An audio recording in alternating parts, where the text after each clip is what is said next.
Така, здравейте на всички. Това ще е моя първи опит за влог. Така да го наречем. Ще бъде кратък. Разбира се, за първи път няма какво толкова да обяснявам.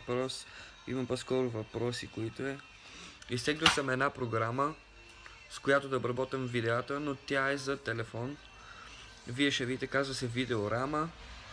Когато кача клипчето, мисля, че ще бъде изписано в долния десен ъгъл, не съм сигурен. Но, ако някой случайно гледа това клипче и разбира се заинтересован, мога да ми напише в коментарите навсякъде, където е възможно. Все още не съм толкова напреднал в това нещо. Това е ще бъде първия ми влог. Някой мога да ми помогне да... Махна тия слушалки, какво съм се кичил като колено.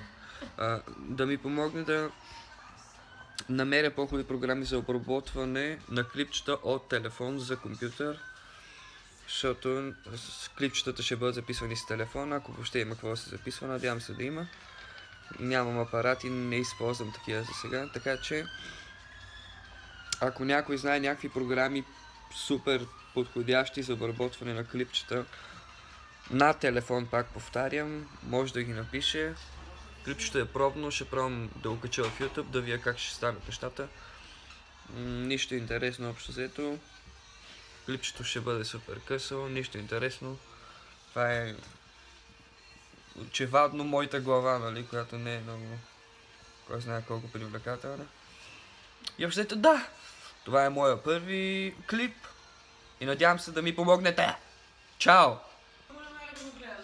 Тая част на клипчето я правя, за да мога да свърша другото с програмата, да пробвам просто как ще изглежда. Не искам, нали, да дотягвам още от началото на хората. Аз не съм такъв човек. Не мога да бъда просто такъв човек. Общо след да, първи стъпки в интернет пространството. Надявам се, че разбира се няма да бъдат успешни от първото клипче. А може и да бъдат, нищо не се знае. Общо взето дрънкам пълни простоти и въобще не ми пука какво говоря, честно казано. Това е първи влог. Нали знаете, всяко нещо първо нещо. Всяко нещо първо нещо. От сега почваме с грешките. Ще ми бъде простено. Да. Общо взето простотия. И това е край на първи влог от Англия.